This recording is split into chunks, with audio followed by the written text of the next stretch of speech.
esto. Antes me quejaba por trabajar mucho todos los santos días, y ahora... tras 5 días de arduo trabajo, los fines de semana eran pura celebración.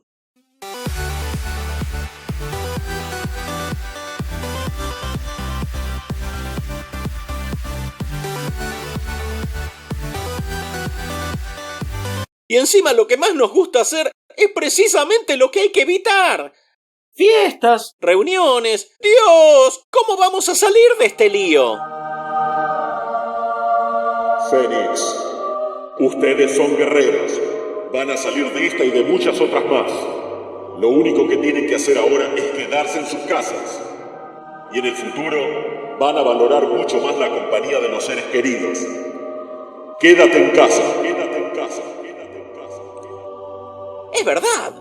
Somos guerreros y estamos acostumbrados a las difíciles y tenemos la garra para superar este momento tan duro. También tenemos un buen corazón.